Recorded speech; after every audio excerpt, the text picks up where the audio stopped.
तो hello guys, आज की वीडियो में हम बात करने वाले सोलो लेवलिंग सीजन 2 के एपिसोड नंबर 12 को। तो हमने हमारे पिछले एपिसोड में देखा था कि जुनो शॉर्ट एक्सचेंज का इस्तेमाल करता है और डायरेक्ट डेंजन के अंदर चला आता है और इसके बाद हमें कैमरामैन दिखाया जाता है जो कि लिटरली भाई काफी ज्यादा डरा हुआ था और उसको तो लगा ही नहीं था कि उसकी मौत ना इस तरीके से होगी और वो सोच रहा था कि मैंने अपने फैमिली को लास्ट टाइम अलविदा भी नहीं बोला। और इसके बाद एक चीटी न सीधा उसके ऊपर अटैक करने वाली होती है, लेकिन उसके बाद तभी वहाँ पे एंट्री होती है एग्री की और वो ना एक ही अटैक में ना वो चिट्ठी का खेल खत्म कर देता है। और इसके बाद जहाँ से लाइव स्ट्रीम पॉडकास्ट हो रहा था ना, हमें वहाँ का सीन दिखाया जाता है और फिलहाल के लिए ना लाइव स्ट्रीम को रोक दिया गया था क्योंकि अभी आपको पता है कि क्या सीन चल रहा है हंटर के साथ और वो चीजें लाइव तो नहीं दिखा सकते थे। और इसके बाद अगेन हमें डेजन का सीन दिखाया जाता है और वही बैड सीन दिखाया जाता है जहाँ पे जिन्होंने अपने सभी सोल्जर्स को समन किया हुआ था और आर्यन अपने प्रो किल का इस्तेमाल करता है सभी के ऊपर और वहाँ पे जितने भी चिट्ठियां थी ना वो सभी ना काफी ज्यादा गुस्सा होने लगते हैं और जिन्होंने अपना डेगन निकलता है वही डीमन कैसल में जो उसने लिया था, मतलब की बारम द डीमन किंग से, और वो ना झपकती है ना वहाँ पे बहुत सारी चिट्ठियों को ढेर कर देता है। और देखिए माधव तो वहीं पे काफी ज्यादा हैरान हो जाता है और सोचता है कि भाई ये काफी ज्यादा कमाल का है और बाकना काफी ज्यादा रिलैक्स हो जाता है और वो सोच रहा था कि अभी हमारे बचने के काफी ज्यादा चांसेस है। और इसके बाद जिनू और उसकी शैडो आर्मी ना काफी आसानी से भाई बहुत सारे चिट्ठियों को ना ढेर करते जा रही।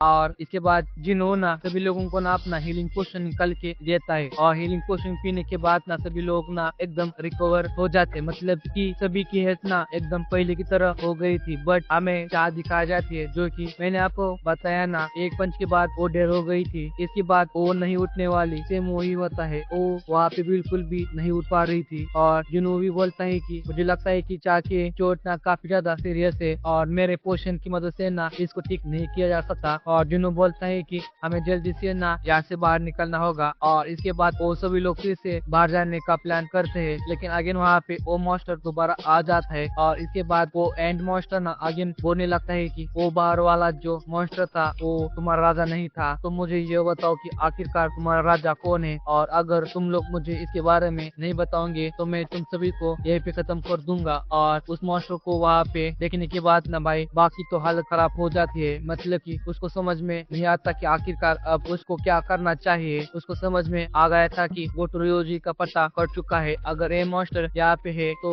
और इसके बाद ना जिन्नू उस मॉन्स्टर के सामने जाने लगता है और सभी लोग ना काफी ज्यादा रिक्वेस्ट करते हैं कि भाई तू प्लीज उसके सामने मत जा, तेरा पट्टा कट हो जाएगा। भाई सभी लोग बोल रहे होते हैं कि और वो मॉन्स्टर जो था ना वो एकदम बैड तरीके से ना जिन्नू की तरफ जा रहा था। और इसके बाद वो मॉन्स्टर आना अगेन वही सवाल करता है जिन्नू से कि मुझे सच बताना, क्या तुम हो इंसानों के राजा? जिन्नू बोलता है कि अच्छा, एक बोलने वाली चींटी के साथ मेरी बैटल होने वाले और सच बताओ तो एक काफी ज्यादा मजेदार होने वाला है। और भाई दोनों एक दूसरे के सामने थे उस टाइम, सच बता रहा हूँ भाई काफी ज्यादा बैडेस्ट लग रहा था ए सीन। और चींटी ना फिर से काफी तेज चिल्लाती है और जिन्नू भी बोलता है कि हाँ भाई तू ऐसा ठीक कर, बस तू इसी टाइम पे एकदम रियल चींटी लग रही है और तू इंसानों की तरह बिहेव करने की कोशिश बिल्कुल भी मत कर। उसके बाद वो चींटी जो होता है ना वो जोरदार पंच जिन्नू के फेस पर मारता है। वो पंच इतना ज्यादा पावरफुल था कि ना नीचे जमीन भी टूट जाती है और उस पंच का प्रेशर इतना ज्यादा था वहाँ पे एक ब्लास्ट ही होता है जिस कारण वहाँ पे किसी को भी कुछ भी दिखाई नहीं देता। और च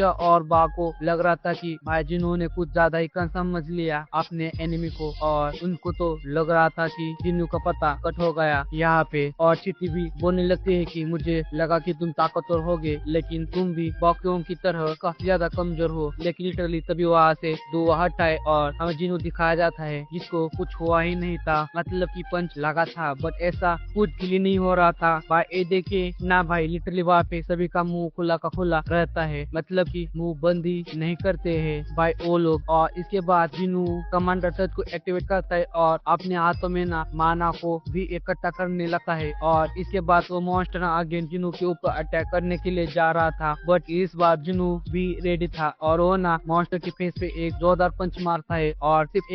एक पंच पड़ता है और वो मॉन्स्टर भाई लिटरली काफी दूर जाके गिरता है, मरता नहीं है भाई, इतने आसानी से कहाँ से मर जाएगा ए। और जिन्नू की पावर देखे बाद ना एक बार आप लोग लिमतांडो को देखो, मतलब कि इसकी शक्ल को देखो कितना ज्यादा फनी लग रहा था इस टाइम पे भाई। और मादन भी बोल रहा था कि बा क्या तुम्हें लगता है कि जिन्नू एक मैच टाइप हंटर है? और बाग भी बोलता है कि मुझे पता था कि जिन्नू काफी ज्यादा स्ट्रांग है बट वो इतना ज्यादा स्ट्रांग है इसके बारे में मुझे नहीं पता था। और इसके बाद तो मॉन्स्टर ना आगे जिनों की तरफ ना काफी ज्यादा स्पीड में आ रहा था और जिनों को भी समझ में आ गया था एक ही अटैक में कि इस मॉन्स्टर की ना ऊपर की जो चमड़ी है ना भाई वो काफी ज्यादा मजबूत है। और इस जिनू एक जोरदार पंच मारता है और आगे एंड मॉन्स्टर ना काफी दूर जाके गिरता है। बट उस टाइम पे ना एंड मॉन्स्टर के मुंह से ना कुछ अलग सा ही वेव जैसा बाहर निकल रहा था, टेंटिकल की तरह था और उसकी मदद से ना उसने जिनू के फेस पे ना एक कट भी लगा दिया था। और एंड मॉन्स्टर तो इसके बाद काफी ज्यादा हिला था और जिनू को भी समझ में आता है कि अभी उसके साथ क्या हुआ। वो ना एक पैरालाइज पॉइजन होता है जिसकी मदद से जुनू अब उस टाइम बाद पैरालाइज होने लगता है और जुनू के ऊपर ना उसका असर भी होने लगता है, हमें उसके फेस पर दिखाया जाता है। और वो एंड मॉन्स्टर भी बोलने लगता है कि इंसान तुमने मुझे काफी अच्छा टक्कर दिया बट इतना मेरे को हराने के लिए काफी नहीं था और अब तुम्हें मरना होगा। और हमें जुनू भी दिखाया जाता है जो कि भाई अपने घुटनों के बल पे बैठा हुआ था उस टाइम पे। और इसके बाद वो एंड मॉन्स्टर ना जुनू के ऊपर काफी स्पीड में अटैक करने के लिए आता है और जुनू ना यहाँ पे मूव भी नहीं कर पा रहा था, एक जगह पे बैठा हुआ था बस चुपचाप। और इसके बाद सभी सीन कट होता है और इसके बाद हमें गोटो के टीम को दिखाया जाता है जहाँ पे मनो जो होता है वो तो काफी ज्यादा डरा हुआ था बेचारा और कनाई उससे पूछने लगती है कि आखिरकार वहाँ पे क्या हुआ। गोटो रियोजी काफी ज्यादा परेशान थे, मतलब कि काफी ज्यादा सीरियस थे कॉल पे। और मिनोरू लिटरली वहाँ पे काफी ज्यादा डरा हुआ था और वो बोलता है कि हम उससे बिल्कुल भी नहीं जीत सकते, एस रैंक हंटर की बात काफी ज्यादा दूर है, अगर पूरी दुनिया की पॉपुलेशन भी उसके लड़ाई करने के लिए उस मॉन्स्टर से आए उसके बाद भी हम उसको नहीं हरा सकते। और लिटरली गोटो रियोजी भी उसके सामने बैटल करने के लिए गए थे बट वो एक सेकंड उसके सामने नहीं टिक पाए और क्योंकि भाई लड़की भी वहाँ पे काफी ज्यादा हैरान हो जाती है और लड़की को तो एक पल में विश्वास ही नहीं होता कि आखिरकार काय मजाक कर रहा है या पागल हो गया है, क्या गोटो जी को कोई हरा सकता है। और मिनर वहाँ पे काफी ज्यादा डरते हुए बोलता है कि नहीं उसको कोई भी नहीं हरा सकता, उसको कोई भी नहीं हरा सकता, उसको गोटो जी भी नहीं रोक पाए तो अब मुझे नहीं लगता कि कोई उसको रोक पाएगा। और उस लड़की को ना अभी तक विश्वास नहीं हो रहा था मिनर की बात पे। और इसके बाद आगे ना हमें 2 दिन के अंदर का सीन दिखाया जाता है जहाँ पे जिनू ने उस मॉन्स्टर का हाथ पकड़ लिया था और ये देख के ना वो मॉन्स्टर काफी ज्यादा हैरान हो जाता है कि आखिरकार उसके पैरालिसिस से कैसे बच गया। और इसके बाद आगे जिनू उसको पंच मारता है और इस पंच से ना वो काफी ज्यादा दूर जाके आगे गिरता है, मतलब कि ये वाला हमें दिखाया भी जाता है कि और इस टाइम पे ना ये मॉन्स्टर भी ना काफी ज्यादा थक चुका था लड़ते लड़ते। और इसके बाद हमें जिनू भी दिखाया जाता है जो कि पॉइजन के असर को ना अपने स्किल की मदद से ना काफी आसानी से खत्म कर देता है। और अभी वो एकदम ठीक था और जुनू अपने मन में सोच रहा था कि यह मॉन्स्टर स्टार्टिंग में तो काफी ज्यादा खुश था, इसको लगा था कि अब गेम इसकी तरफ आ चुका है। बट जैसे इसने मेरे हीलिंग पोशन को देखा उसके बाद इसको समझ में आ चुका है कि भाई अभी गेम काफी ज्यादा बाकी है और यह सब कुछ मुझे पता इस कारण चल पा रहा है क्योंकि मैं अभी इस एंड मॉन्स्टर के ना इमोशन को भी फील कर पा रहा हूँ। और जुनू को पता था कि अभी एंड मॉन्स्टर ना थोड़ा डरने लगा जिनू से, एक तरह से उसको फील हो पा रहा था। और तभी वो अपने टीममेट को देखता जो कि काफी ज्यादा घबराए हुए थे वहाँ पे क्योंकि जो चाह थी ना उसकी हालत अभी पहले से और भी ज्यादा खराब होने लगा था। और जुनू को भी लगता है कि अभी उसने काफी ज्यादा मजा कर लिया है, अब सबसे पहले इस मॉन्स्टर को खत्म करना होगा और चाह को बचाना होगा। और इसके बाद तो एंड मॉन्स्टर के ऊपर काफी स्पीड में अटैक करने के लिए जाता है बट वो ना काफी आसानी से वहाँ से गायब हो जाता है, मतलब कि जुनू का अटैक ना एक तरह से खाली लगता है। और देखिए ना बाकी लोग भी काफी ज्यादा हैरान हो जाते हैं कि और वो लोग भी सोचते हैं कि अचानक से ये मॉन्स्टर कहाँ पे गायब हो गया। और जुनू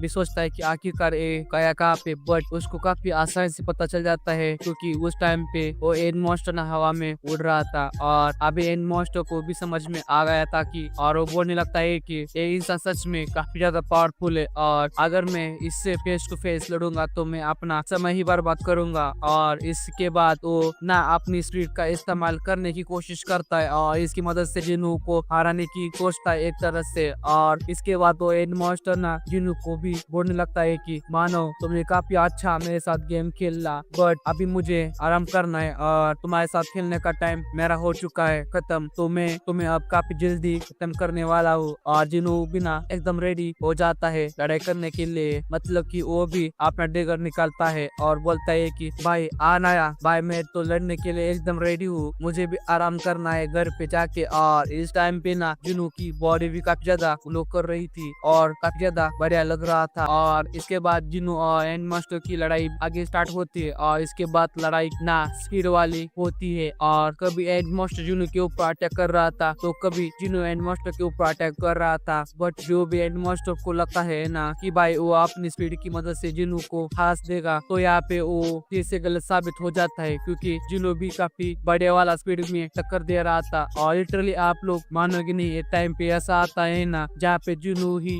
डोमिनेट करने लगता है उस हेडमास्टर के ऊपर स्पीड के मामले में भी, और वो ना लगातार अटैक करने लगता है। और हेडमास्टर को आगे में पता लग जाता है कि भाई अगर ऐसा ही गेम चलता रहा तो उसका पता ना काफी जल्द साफ हो जाएगा। और इसके बाद तो आगे ना एक काफी तेज रोर करता है, काफी तेज चिल्लाता है, जिस तरीके से एन किंग ने चिल्लाया था जैसे वो मरने वाले थी उस टाइम पे चिल्लाया था, तो कुछ उसी तरीके से एन किंग भी इस बार चिल्लाता है। और इसके जितने भी सोल्जर्स थे ना, जितने भी एंड मास्टर थे, नौकर तेज तरह से आप लोग कह सकते हो, क्योंकि एक किंग था, वो सभी नौकर ना वहाँ पे आने लगते हैं। भाई हजारों करोड़ों की संख्या पे वहाँ पे चिट्ठी अपेयर हो जाती है। और वो सारा तमाशा ना जिनू एकदम चुपचाप खड़े होकर देख रहा था, मतलब कि उसके फेस पे कोई भी रिएक्शन नहीं था। और वो एंड मास्टर भी उसके बाद बोलने लगता है कि मानो आखिरकार तू इनसे कैसे बच पाएगा। और लाइक हमें जिनू के फेस पे ना तभी एक प्यारा सा स्माइल देखने को मिलता है। और ये देख के ना उस टाइम पे हेडमास्टर के ना